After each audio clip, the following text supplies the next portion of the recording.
Hello and welcome to Unparliamentary Language, a podcast that is tough on chlorinated chicken and tough on the causes of chlorinated chicken. And how are you, Rob? I'm very well, thank you. How are you? I'm a bit under the weather. I had yesterday I was supposed to be doing things and I just had the day off. I'm not feeling amazing, but I'm ready to record, and I'm probably feeling about the same way Parliament is right now. Oh gosh, you decided to take a 5-week break then? Oh, I wish I could. I wish I could take a 5-week break.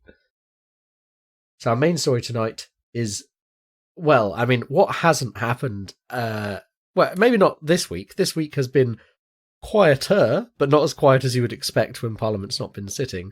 But let's roll back to, we released an episode and we said, maybe a general election could come from this. And if it does, we've covered what that would mean, and we would just do our episode on our normal time. So we kind of covered ourselves for that eventuality. But an election hasn't happened, as is being pointed out in the chat. An election hasn't happened. And also, I don't feel like I've ever aged so much in 1 week. They say a week is a long time in politics. I feel like an hour was a long time in politics in that first week back of Parliament. Would you care to take us through everything? We're rolling back 12 days now to the 3rd of September. And this is Boris's first vote in the House of Commons. That's generally seen as quite an important thing. And how did that go? Just before I get into that, I think me and you had a quick conversation just saying, should we do stuff on what's happened over the last 2 weeks, or should we do a silly season episode? And can I just say it has been the silliest of seasons in Parliament at the moment. Everything is happening. And like you said, it started off on September the 3rd with Boris Johnson sitting down, first day in Parliament. Right, lads, let's get this done. I'm going to do a little speech, and then we're going to have a vote on the Brexit thing. The Brexit thing was what we talked about last time on our podcast, which was the Ben motion that essentially said that Parliament wouldn't go for a no deal. It would postpone no deal on October 31st, and it would make Boris Johnson go to the EU and ask for an extension until January the 31st, 2020. He sits down and starts doing this speech, and basically before it's over, one Conservative MP, Philip Lee, crosses the floor. So crossing the floor in parliamentary terms means that you switch from one party to the other, and usually an MP makes an announcement before they do that, and then they go and sit with their new Change UK or Independent or Lib Dem chums. In this instance, there was no warning. Philip Lee just entered the chamber and literally walked across the floor to sit with the Lib Dems to the sound of applause from the other, backbenches on the Labour and Lib Dem side, effectively losing Boris Johnson's majority before he'd even finished his speech. I was going to say, it's impressive, and we will maybe concentrate on the Lib Dems a bit more. I wondered if we could just do a quick aside on what your thoughts are about Philip Lee being a Lib Dem. Yes, so I'm torn. We've had the Lib Dems are clearly the party that are saying we are open to new people coming in. They have accepted a lot of people in their time, since 2017 coming into their party, most notably sort of the refugees from Change UK, Chuka Ramuna being, one of the most high profile member to go from Labour to Change UK, and when Change UK kind of failed or, didn't really make any impression in the local or European elections, joining the Lib Dems. They are clearly quite a broad church that wishes to, get those people who are seeking a centre ground, and particularly one that, the Lib Dems had their party conference today and said that they would vote to stop Brexit. They would revoke Article 50. So it's another home for MPs like that. But with a man like Philip Lee in particular, who has such a questionable record on... He voted no against gay marriage, didn't he? Essentially, against equal marriage. And he's had a very shoddy voting record when it comes to LGBT rights. And being a Lib Dem and having a party that has been so strong on LGBT rights from the beginning, they were the party that was there before any others, I feel. To have a man like that join, I think it quite rightly provoked such a very strong reaction. I know that it led to, I think, the leader of the LGBT section of the Lib Dems resigning on the day that he joined. Quite rightly so. Sorry, you might have more details. Well, so I happen to have a bit more info on that purely because one of my friends actually messaged them directly on Twitter and had a conversation with them, partly in the open and partly in direct messages, saying, what is it just the Philip Lee thing? And they were kind of like, no, it's a bit broader than that, really. It's like that was the reason. That may have been the inciting incident right now, and they did write a piece on their blog about that. But I think it was more than that as well. Like kind of, I think the problem being like, well, we'll accept anyone as opposed to specifically him. It was just kind of, yeah. But they were like, I'm really sorry, but like I have to step down because I can't agree with all of this. But yeah, I just as usual, there's a bit more nuance to it than the takeaway headline. Yeah, of course. I just, it was said that was like the straw that broke the camel's back, I'm assuming, in that instance. And yeah, it's certainly a controversial thing to do when you are the Lib Dems. As I did in my kind of preamble, they're in an odd situation. They have very few MPs, and the 2017 election wasn't a good one for the Lib Dems. But they are a party that has grown and is taking in more and more people as the Brexit thing, as other parties spiral out of control and fail to keep them together. So Joe Swinson's approach is a bold one. But again, when you're accepting more people, or if you are broadening your church, you're also going to lose people along the way. And I think, personally, I would have rather Philip Lee stayed an independent and we would have kept people, like your friend you were messaging on Twitter, because that's, who I would prefer to be in the party than Philip Lee. But we will see how this tactic works for the Lib Dems at the next general election, as I say, which will be fairly soon, I feel, even if not quite so imminent. Sorry, just to clarify, I didn't DM them personally, but a friend of mine did, and a lot of the issue seems to be the overly political welcome message that was putting praise on Philip Lee that came from Joe Swinson. So, okay.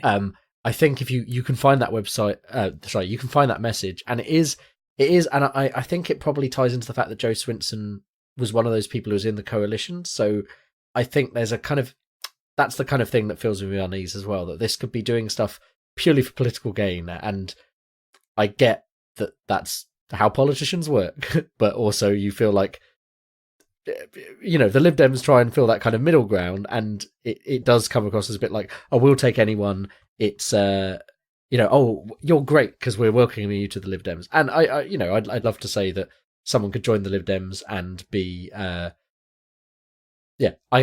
love to say that someone could join the Lib Dems and be, converted and change their mind on these things by being involved in that group of people.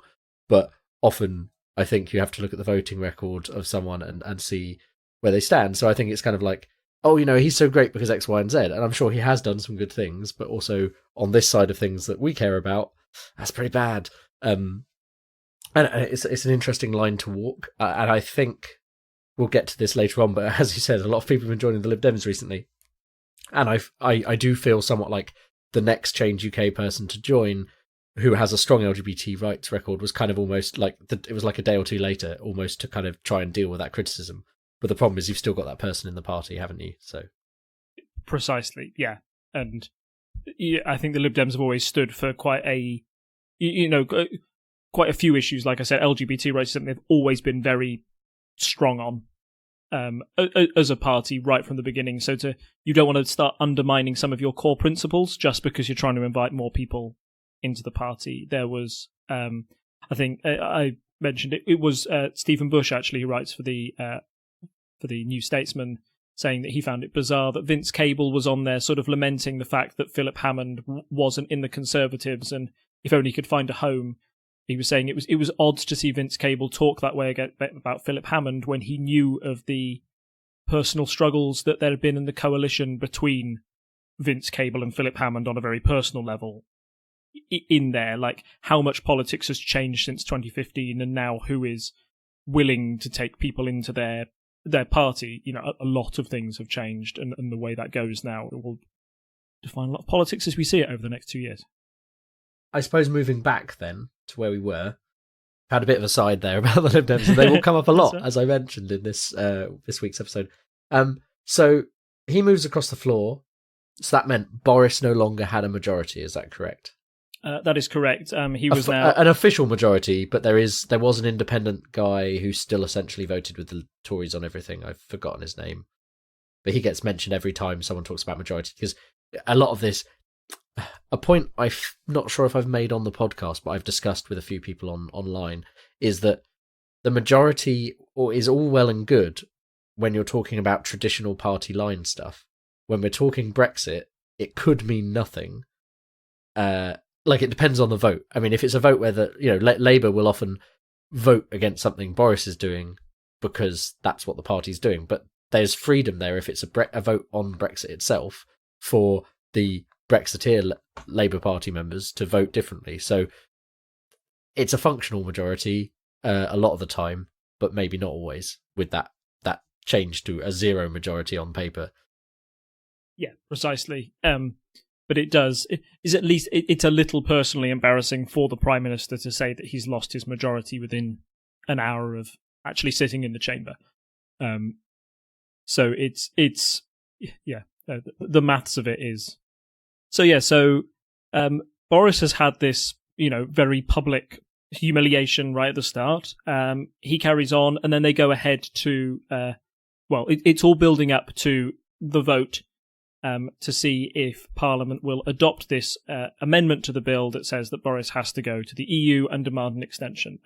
Before this, Jacob Rees-Mogg gets up and speaks to the House. In between this, there is a scene on BBC Parliament where Jacob Rees-Mogg is seen reclining on the front benches of the chamber, recumbent as the Green Party leader, I've forgotten her name, Caroline Lucas, told him to sit up straight, man, and this just became instantly memeable as an image, and I think for the Conservative Party, you hear people talking about optics, like what are the optics of the situation? Does it look good or look bad? It looked really bad. It looked like a privileged posh boy thinking that he owned the chamber and was able to lie back whenever he wants. And personally, I feel that if I was the Labour Party, I would have that image on every poster when it comes to the next general election.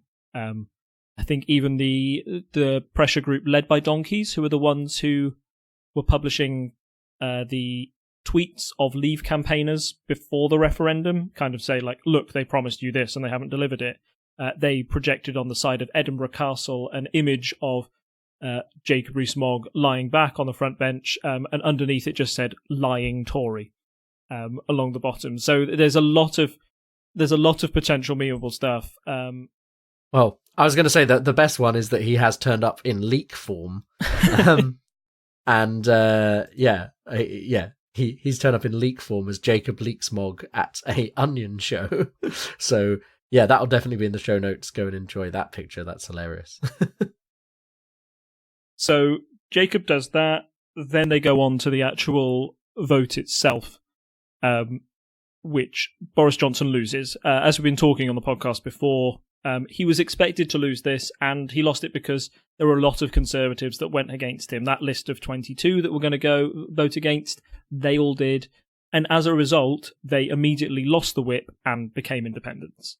This is quite a shock for a lot of people. I think one of the most notable was Ken Clarke, who now becomes I think he's now an independent Father of the House. That hasn't happened in hundreds and hundreds of years. There were also people like Philip Hammond, who was... Sorry, just for our listeners' benefit, yeah. What is the Father of the House? Oh, sorry, the Father of the House is a title given to the longest serving, continuously serving MP in the Houses of Parliament. Okay, so it's just whoever's been there the longest. Yes, yeah. So he becomes an independent. Philip Hammond, who had been a cabinet minister in the former government, now an independent, chucked out. A lot of people said that this was a very brutal move by Boris Johnson and Dominic Cummings, who is the Leave.U director, who became Boris Johnson's advisor. He apparently is the mastermind behind this plan to try and chuck them out the party as soon as possible. It's just not the done thing, and there are a lot of people left sort of questioning their loyalty to the Conservative Party and what they do in the future. There's kind of an unwritten rule in political parties that you keep the faith, or you don't chuck somebody out of the party until they really are basically voting for Labour. There's a lot of things that you can do before you can chuck them out. Jacob Rees-Mogg, for example, has rebelled against the Conservative Party over 100 times and is still a Conservative. I think Philip Hammond and Dominic Grieve have rebelled less than 10 times, but because they did it at the wrong time, they are now out. It was Boris laying down the law to the Conservative Party, but it also meant that his majority went down even further than before. And this is where I get my picture of Jacob Rees-Mogg again, because one of my favourite Jacob Rees-Mogg memes was the majority one, which I can see if I can find. Amazing. It's not quite to scale, that one, but it's a picture of a recumbent Jacob Rees-Mogg with the government majority from 2017 to 2019 slowly going down to -1 and then down its leg to -43 as they get rid of all of those MPs of the party. I was going to say, it was a bit interesting. I mean, it was interesting to watch because it was like, hey, I'm going to do this. And everyone went, nah, he wouldn't do that. And then they all voted. And he went, okay, yeah, I'm going to have to do that because I said I would. So he then couldn't lose face. And now suddenly he's lost this majority. Like, as you say, it's like, I mean, I unprecedented, question mark? Probably. There's a lot of stuff going on right now that is unprecedented, but I honestly have lost track. I'd say it is too. When you know your majority is so small, it's sort of an act of self-destruction to chuck those people out the party. Like you say, a lot of them who are independents will probably vote with the government on other matters that aren't Brexit. But when it comes to Brexit, and that's the one thing that he's trying to, push through, it's a really high-risk strategy. And once again showed that the only way out of this mess for Boris Johnson was to call a general election. As we said, he's going to have to call a general election now.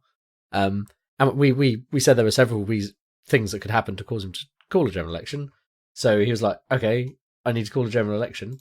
And as we know, he has to have a vote on that because of the Fixed Term Parliament Act. So how'd that go?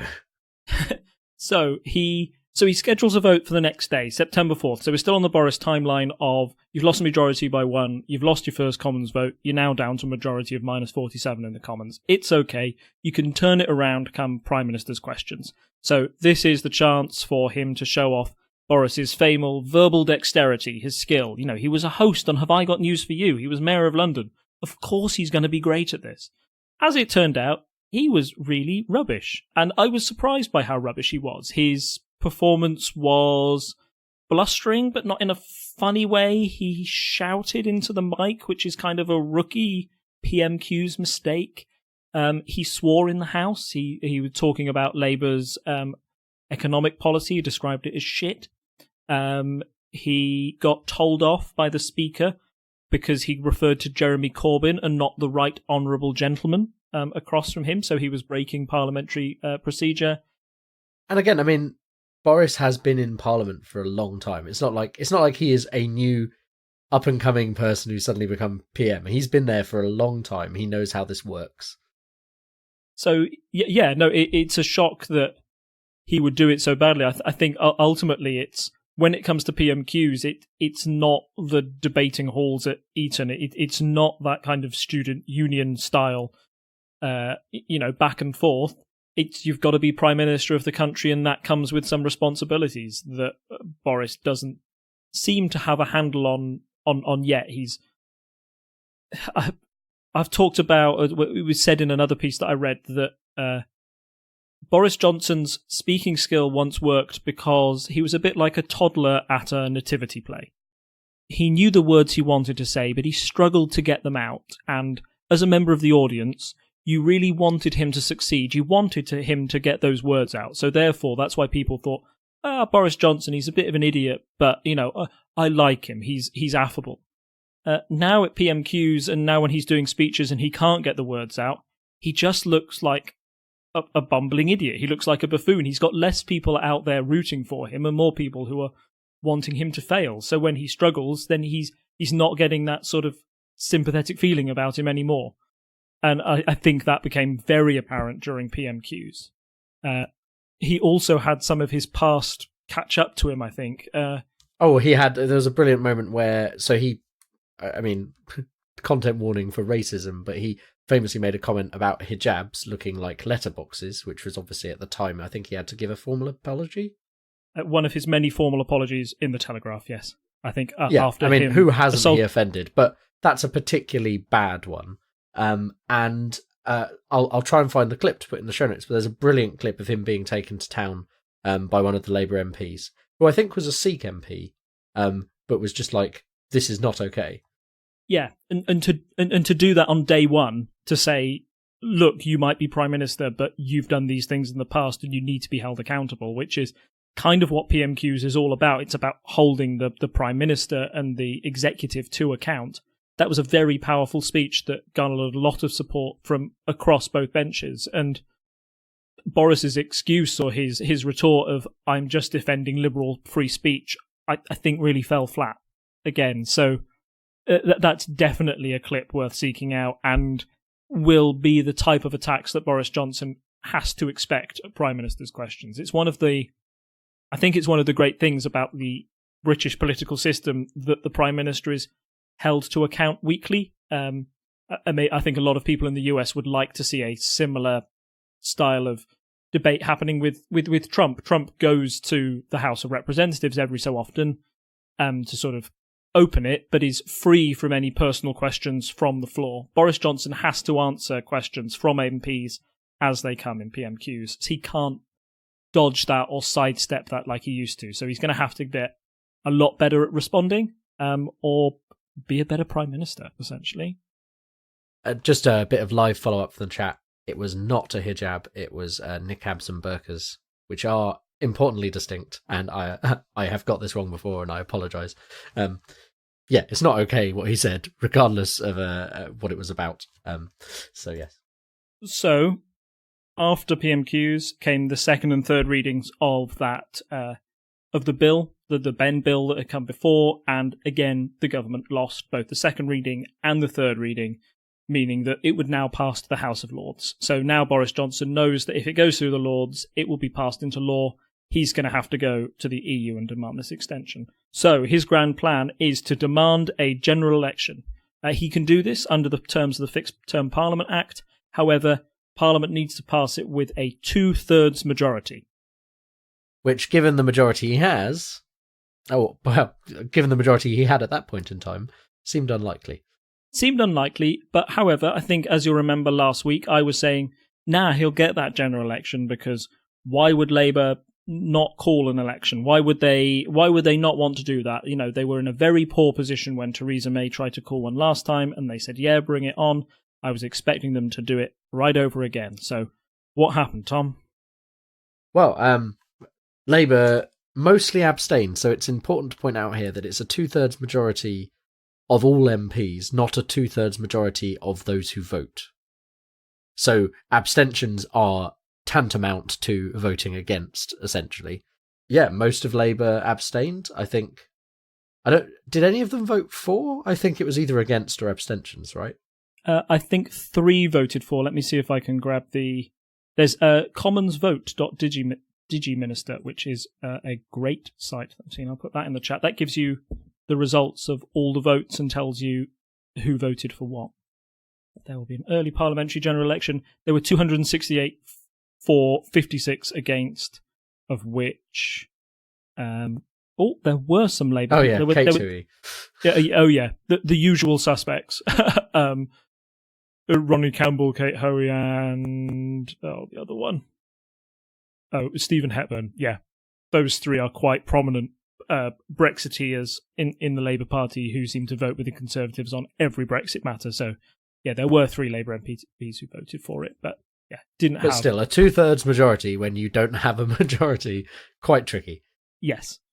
And so I was definitely wrong on this situation. I'm quite happy to have been wrong. And now I will explain all the reasons why I was wrong when I was so certain that there would be a general election last time we spoke. So why was it a good tactic? So who was it in the chat who said, I don't think there'll be a general election? It was Ask Who, wasn't it? I think you got it in. Yeah, you got it entirely right. that Labour decided it would be better to sit on their hands and wait this out. So Labour's tactic, as they've said quite openly, is we don't want to dance to Boris's tune. We know that Boris Johnson wants this election. He's been gearing up for an election, and this is a bad time for us to have an election. We want to first stop no deal from happening and get that into law. So he has to extend it. And once that is secure, we will then have enough time to have a general election, which Labour say they will go on and win.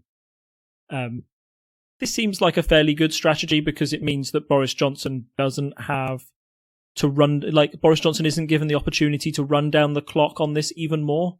So he's already prorogued Parliament for 5 weeks. If we have a general election as well, then Parliament would enter a state called Purda, which is a state where Parliament can't pass. Be seen to be. Oh, sorry, am I confusing that? Because that's the point where members of the civil service can't talk about stuff because they might be showing favour one way or the other, so they can't talk about anything political, right? That's absolutely right. Yeah, so that would stop things like Yellowhammer documents and other Brexit documents going out. It would also stop the government itself from acting. Parliament would be shut down for even longer. I think it's at least 6 weeks for your average campaign now. And so Boris Johnson would, he'd call for the general election on October the 15th. That would mean he would have 2 weeks just before the Brexit deadline to come in with what he would hope would be an increased majority, and it would play rightly into, exactly into his hands. Labour's point of view is saying, no, we will secure this no deal and make sure that we avoid this no deal scenario. Then we'll call the general election. It's still led to a lot of things that I said would happen, and the attacks from the Conservatives have been predictable. So Boris Johnson has called Jeremy Corbyn a chlorinated chicken. Conservatives are saying that, you've called for election all this time. Why don't you want one now? Bark, bark, bark, bark, bark. That's me being a chicken, by the way. Leading to possibly the worst Photoshop of all time in the sun. Oh, yes. Sorry. In the chat for everyone who hasn't seen it. Yeah. Wow, it's so bad. That's bad. The bizarre press conference with JFC Chicken. I don't know. Did you hear of any of this when it went out on Twitter? No, that's your link there is the first time I've heard of that. Whereas the chlorinated chicken thing was all over the place. So Dominic Cummings or somebody came up with this chicken pun laden statement about how Jeremy Corbyn's too chicken to call an election. Photoshop him into that with JFC and call it totally spineless chicken, which again doesn't work because JFC is the name of the chicken, I guess, but KFC stands for Kentucky Fried Chicken. So totally spineless chicken, the acronym for that would be TSC. That doesn't make sense. JFC also stands for Jeremy fucking Corbyn, which makes him sound badass. You can bleep that out. I don't care. At the actual event itself, they presented journalists with their own brand of JFC chicken, which, imagine you're a Conservative who's never walked into KFC before, but somebody's kind of texted you about it and tried to explain it in that sense. It was like a weird bucket with a bit of chicken that somebody had got from the shop and then just put one piece in the bucket. It wasn't breaded or anything. It looked horrible. And I know journalists said that one of them ate it just to give it a try, but it really was.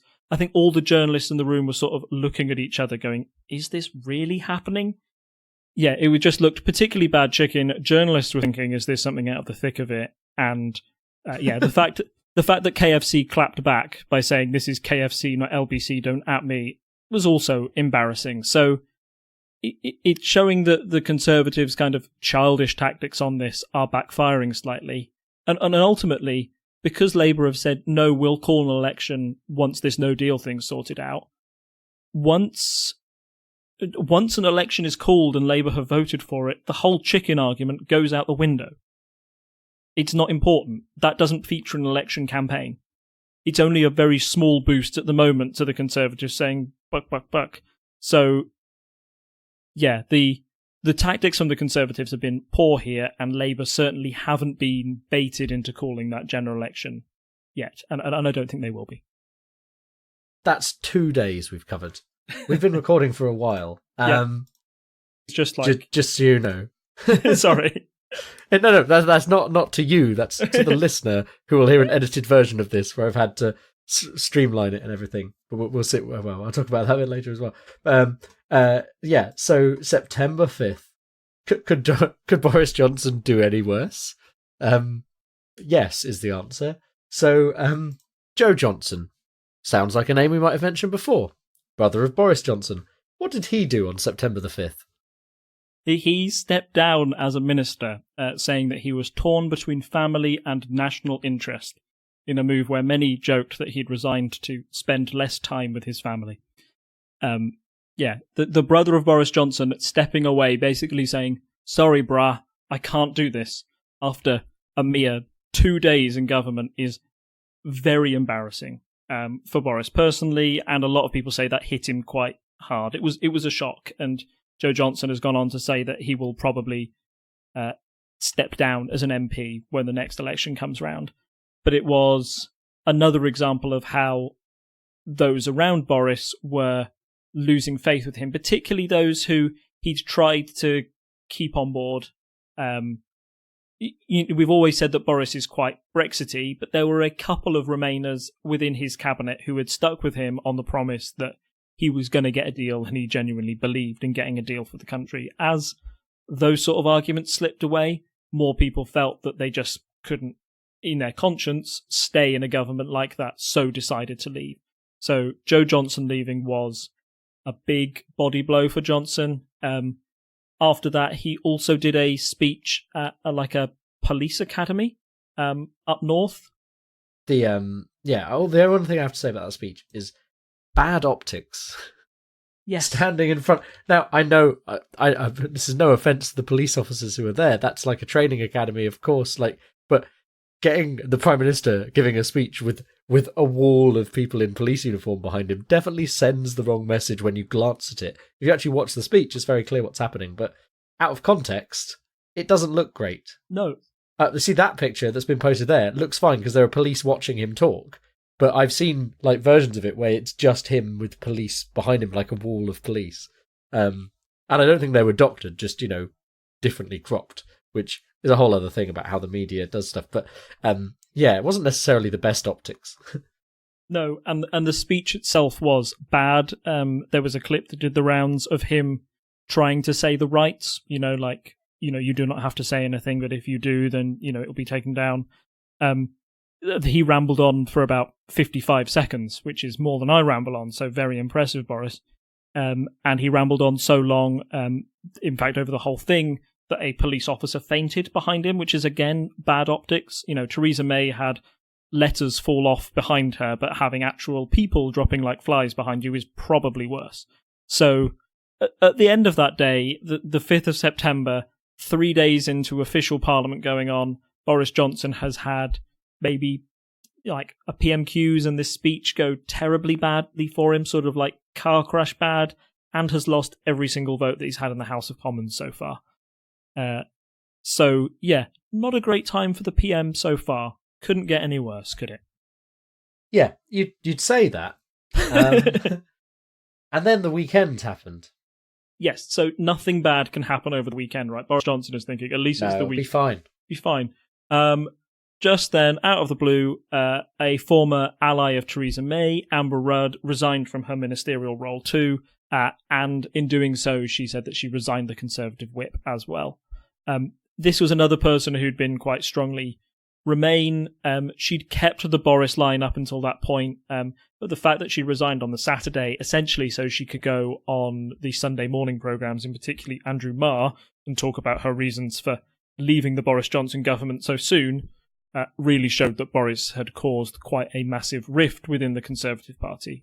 The referendum was meant to put this all to bed, and now the Conservative Party is probably at its most split it's been, with lots of former ministers leaving the party. I think many on that day also joked that even Boris's new dog had left him to join the Lib Dems.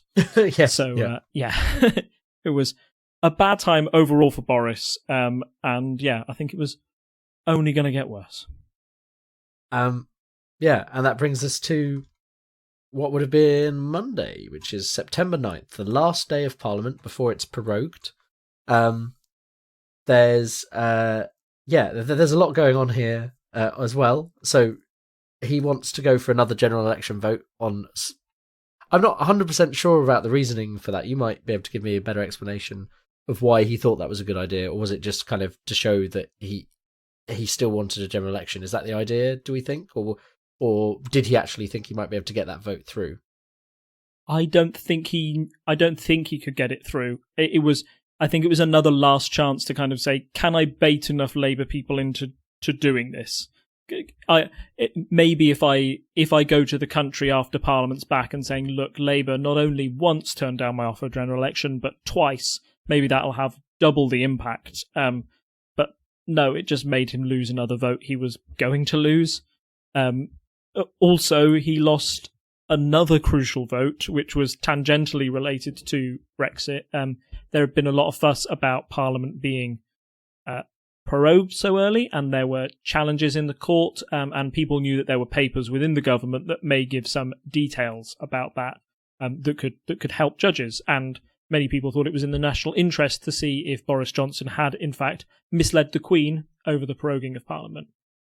There was also tied into that the release of the Yellowhammer documents. So Yellowhammer was the name of the civil service papers that outlined the possible scenarios that would happen in a no-deal Brexit. Those within Parliament thought it was very important to have these released because that would give people time to prepare, or we'd know what the actual consequences of a no-deal Brexit were. The government was less keen to give these out, saying that, they might panic people or it's not in the public interest to do so. He lost that vote as well, and the papers were released, mostly showing the same as the papers that had been leaked to the Sunday Times a few weeks before. Of course, at the time, I think the government said that those were documents that were from the May era. Out of date or something like that, yeah. Yes, but the documents were actually dated from August, which would have been in the Johnson period. I think there was a slight rewording that the base case scenario, which was the one that said that there would be medicine shortages and port closures, the title of that document was changed to sort of like worst case scenario. So even now we're not quite sure where in the civil, how likely that scenario is. Is that the base scenario, or is that the worst case scenario where we have these shortages of medicine or food prices go up? But it certainly was embarrassing for the government to release those, to say, this is what the civil service, somebody whose job it is to take an abject view of what will happen in no deal. There's very little political spin that can happen within these documents. Them saying that there would be food shortages and those who would suffer most would be those on the poorest income, who would be most affected by those food price rises. That's quite damaging to the government to show all those things to them. So, Boris Johnson in the end ended up losing 6 out of the 6 votes, which, as somebody in chat has mentioned, he becomes the beating the record of the previous Prime Minister to lose his first 5, who, of course, was Boris Johnson as well. I've never known, Prime Ministers, usually when they start, obviously they've won a general election to get in and they've got a majority. So this doesn't happen very often, Prime Ministers losing votes in the Houses of Parliament. To lose your first 6, 100% losing record, and to think that he wanted a general election, one which he could lose, he could potentially go down in history as, statistically, the least successful Prime Minister that Great Britain has ever had. So at least he's breaking records. Which is pretty right? impressive, considering, people had a lot of choice words about Theresa May, but by comparison, it's been something I can't broadcast. Well, I can't remember where the tweet was. Somebody did a big list of the amount of losses that governments, that the Prime Minister has had while they've been in charge. Theresa May led the way with having 33 votes lost in Parliament. But Boris Johnson, if he continues down the same path, losing 100%, 6 out of 6 is huge, and it shows what a tumultuous time this is for Parliament, and in particular the executive. The executive has very little control in a Parliament that is more polarised than ever. You should be when you've got such a small majority, you should be looking to reach across the bench and find a coalition partner or somebody to work with so you can get your agenda through. this has quite clearly failed under the current Johnson government because he's gone for such a hard Brexit strategy. And that's why he wants a general election. The only way out of it is by redoing the parliamentary math and hoping that you come out with a more pro-Brexit MP base to force your agenda through. Because at the moment, none of it's getting through. Whatever he tries, it's just not passing water. Passing water? That's not the phrase. It's just not passing. It's just not going to get through. Not going to get through. Okay. So, yeah, Yellowhammer Papers came out. I saw a good joke about that where it was like a picture of the bird, the Yellowhammer, being like, what did I do? And then we talked about proroguing Parliament. So this is an interesting thing I think we touched on in the previous episode. Proroguing Parliament, the only kind of way to undo it, because the Queen is always right, essentially, in law, is that it is to say that she was misled by her ministers. So that's the angle these judges have gone down. So we had the Scottish court hearing it, and also which UK court was it? I can't remember which one it was. It was a high court in London. Anyway, I know that one. Okay, so they basically ruled one way or the other. So the Scottish judges ruled that the decision was unlawful, and the UK High Court ruled that it was lawful. So that means the only way to fix that is it has to now go to our Supreme Court and be heard quickly to deal with it. The reason given there is that the UK High Court basically said, this is a political decision, we can't be involved because we're judges. It's politics, not the law. And then the Scottish judges, I think the technicality they went with was that it was... I can't remember. Can you fill me in on that? I've just had a blank on exactly what they said. Let me just see if I can find the BBC News article and get the facts, because I'm... So the Scottish government said that he was motivated... The Scottish court said that he was motivated by the improper purpose of stymieing Parliament, and in that fact he had effectively misled the Queen in advising her to suspend Parliament. So usually proroguing Parliament is a very normal thing. We talked about that last time. That's what you normally do when the Queen's speech has happened, and Boris Johnson has always said, like, this is a normal thing, this is exactly what any government in my situation would do, and the Scottish court has turned around and said, no, there's some very particular circumstances here and a very specific reason why it would benefit you to prorogue Parliament in this way. Therefore, we think that it's unlawful. Which might be quite, I think everybody at the time, that's why it's brought such a fuss. Everybody was clearly saying, you're doing this to carry political favour and to further your agenda, where usually proroguing Parliament is a totally non-political decision. It's just, okay, Parliament's starting again. That's fine. So, yeah, it goes to the Supreme Court now, which, I always thought, like, oh, can't it just go there first? But the Supreme Court only hears appeals. So, you have that decision, then the government will appeal the Scottish court's decision, and essentially what the Supreme Court says will be final. They start meeting on Tuesday, so hopefully we'll find out quite soon. And then if the Supreme Court rules in a certain way, then Parliament will be forced to reconvene. Return, yeah. And also, so if proroguing Parliament breaks up a parliamentary session, mm-hmm. and then the proroguing is deemed unlawful, does that mean that the session kind of clock restarts, including all those days in between, or is that just an unnecessarily specific thing? I don't know the actual... I can't say that I know the actual answer to that, but I would assume that the Queen's speech is kind of the starting gun for the start of the next session. So if the Queen's speech doesn't happen, then the parliamentary session didn't end and Parliament was never prorogued. So I assume they would just keep adding days onto the last one rather than starting it again. Because they go for breaks all the time. They've just come back from their summer break again, but the parliamentary session was still very long. Yes, yeah.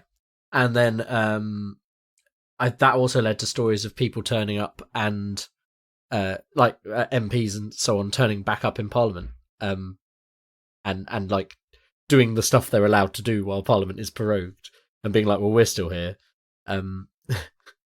So it's got interesting. Yeah. So we're in this pickle. Mm-hmm. We still haven't had a general election, despite our thoughts that we might have one. Where do we go next? We're into conference season. Parliament is prorogued, maybe. Yeah. Where are we going? So mean, it's really hard to tell right at this moment. I think a lot of it does rest on that Supreme Court decision. If it's ruled as unlawful, then I think Parliament will try to do all in its power to get back there, get that, make sure Johnson goes to the EU as quickly as possible to pass on that letter, and then the focus will be directly on, does Boris Johnson break the law by not following the will of Parliament, or does he find some loophole around it? There have been some saying that, he may refuse to sign the letter and a civil servant may have to sign it on behalf of Boris Johnson, and he goes to the EU and demands that extension. Or he might say that the whole process is unlawful anyway and kick off another court battle. I think that's a very real possibility if Parliament comes back early. If it doesn't, then we will roll into conference season. It's the Lib Dems first that's happening. Well, theirs happening now. Happening as we speak. Yes. I've been to a Lib Dem conference before. Always very friendly affairs. That was during the coalition, so it was interesting to see the see the protests outside. I think the Lib Dems were quite surprised because it's the first time they'd sort of had any attention like that. It's just nice to be noticed, So yeah, that was the height of Clegg and the coalition. So the Lib Dem conference is going on. Then I think it's Labour and the Conservatives. Let me just check to see if that's right. It goes Lib Dems starting on Saturday the 14th, then Labour a week after, the 21st, and then the Conservatives on the 29th of September. The Lib Dems have already done most of their big policies. I think they're one saying that they would, if elected, would seek to revoke Article 50 is one of the most striking. It shows that, once again, they've said we can't have it shows everybody's there on election footing. That's going to be their key proposal going into a general election. Labour's party conference, you'll probably see them on an election footing as well. I think they will go with Brexit being, an important, and it will be all about them saying they're going to stop no deal. Then after that, it will be the repeat of 2017, how they're going to, have more tax, how they're going to fund their social pledges. Then after that comes the Conservatives, which I think will probably be the most tumultuous. It's who's allowed on stage? What Conservative Party are we looking at? Are we looking at the traditional Conservative Party being quite a wide church, having both a Leave and Remain side? Or are we seeing one where Boris Johnson turns it into the Brexit Party 2.0? Boris has already rejected publicly an election pact with Farage for the Brexit Party, but he still wishes to get as many votes from that party as possible. So to see how he reacts on home turf, I think Boris has always found that he speaks easier when he's not got that direct opposition in front of him. We saw that in PMQs where he was quite weak to the cross questioning. He may do better on a conference stage, and I think it was last time where you had Party Conference 2018, Boris was sidelined and he had to go to a fringe event, and his speech there was very well attended. It was clear that Boris was the person who was bringing the crowds. If he can do the same thing now he's leader, it is yet to be seen, and I imagine that those party conferences will still go ahead even if Parliament does come back. I think Boris would... I don't know why Boris would want to go back to Parliament very much at all. It's clear he's not winning anything that he puts forward. So it might be best for him to stay away rather than go back. So that's conference season. Then on to the election. I think as soon as they've, as Labour have said, as soon as they've confirmed that no deal is stopped and they get that confirmation from the EU that January 21st is the new Brexit day, then we'll see everybody kick into election mode. With the idea being to have an election quickly, so that group of people are the people negotiating the deal. Yes, precisely. The result of that election, though, is very up in the air at the moment. Yeah. And we can move on to the polls if you want, just to show how Yeah, I think we should move on to a quick polls update then to discuss that. So before we go and have a look at the polls directly, we've just had that bit of a summary there. So we have our three main parties, and just to stress their Brexit views at the moment, the Conservative Party's line is "we will leave on the 31st, whatever," But essentially, we know they're going for a no-deal Brexit, as the party is currently led, regardless of whether their members feel that way. Then we have Labour, who are, we will leave and respect the result of the referendum, but we will go for a deal. But basically, they won't go for no deal. They want to have a deal. And then I think, was there some tiny clause whereby they would go for Remain? But I can't remember the exact specific wording of it. I believe that they would also have a referendum in there as well, like a referendum. Yes, a referendum on the deal. So they'd go get a deal, come back and say, okay, you have the option of Remain, this deal, or no deal. There can't be three options in that anymore. If they get rid of no deal, it has to be those two options. I think, as Jeremy Corbyn has said repeatedly, no deal will have to be off the table. So I believe it will be off the table in the referendum as well. So it'd be a choice of Remain or their deal, or maybe go and renegotiate a deal, I suppose. But, I mean, I suppose it's easier if it's a two-way choice. Yeah. Like, I don't think you could have a three-way referendum, because that would lead to, yeah. I mean, if you have a three-way choice where one of them is Remain, we're pretty certain, based on polling, Remain would win in that situation. That just sets you up to ensure Remain wins, and then you'd have the same people complaining.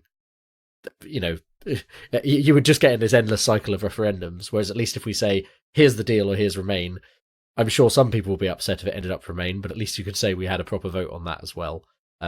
Although I wouldn't be surprised if we kept talking the same talking points for the next infinity years. That post that's like, it's the year 3000 and the Prime Minister has once again gone to the EU to request an extension. No one knows what it means anymore, but it's an excuse to have a party.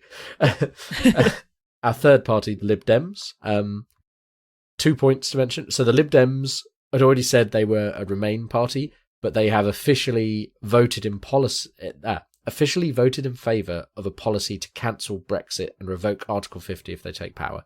So they are standing up and saying, we're Remain, vote for us, on that basis, and trying to get more Remain votes that way.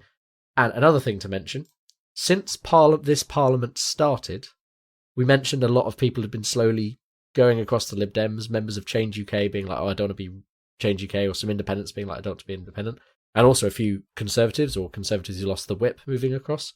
The Lib Dems in Parliament have grown 50% since they started this parliamentary session. So they started with 12 MPs in the heady days of 2017, and now they have 18 MPs, 6 of which they've gained in the last 2 weeks. So, I mean, actually, if you're a Lib Dem, probably the best strategy is just stay in Parliament and hope everyone eventually joins you. Yes, I'd like to see that, them just sort of slowly absorbing the centre of every political party around them. That appears to be their strategy anyway. The moment it's talking about like MPs crossing the floor. I saw one the other day. They were talking about sort of like sessions in Parliament, how many MPs have crossed the floor. I think since 2017 we've had over 70 people move party in that time, which is that's a lot.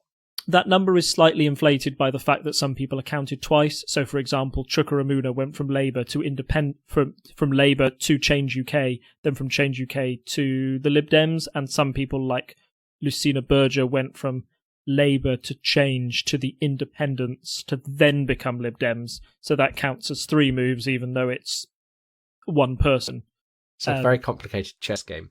Yes, but the amount of times that people are moving and shifting their allegiance because of Brexit, it shows how this one issue has sort of broken our political system.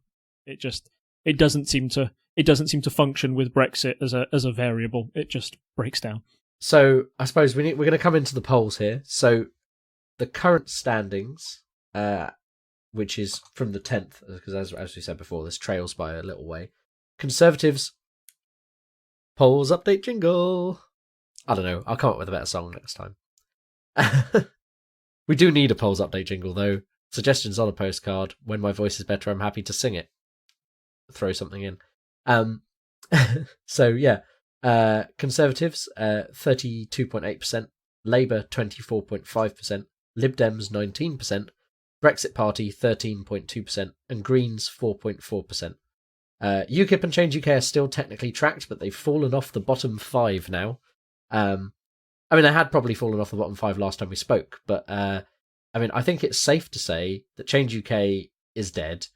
and UKIP is dead. And I know we've said UKIP is dead before, but it never dropped below a certain... It always had a few percent before the Brexit Party came along, and now it is down at 0.4%. It is very... Like, those UKIPers have come across to the Brexit Party, or possibly the Conservative Party. From July onwards, the Brexit Party has been taking a nosedive, and those people have been going over to the Conservatives. But in the last few weeks, since the end of August, you've seen Conservative parties start to dip again, and those Brexit Party votes are coming back up again. So there's an interesting dynamic there, and if the Conservative Party hit this at the wrong time, you could very much see votes going to the Brexit Party and splitting that kind of right-wing Brexit vote, which would be interesting. Lib Dems have had like a bit of a boost. They're up 1% since end of August, so they've kind of had they've had a jump. And I think that's, as we say, likely there are people like who would vote for Chuka or other people who've come across. And also there's probably some Remain people coming from Labour. Labour's kind of holding a bit steady. It's lost a little bit, but it's kind of holding steady. And the Green Party is slowly dipping down, which isn't necessarily surprising. I imagine there's a bit of transference there between the Lib Dems and the Greens as well. But it's a bit of a mess. Yeah, totally. We've got where usually the dynamic would be between left and right, between the Conservatives and the Labour. We now see the Conservatives. We now see the right split between the Conservatives and the Brexit Party, and the left split between Labour and the Liberal Democrats.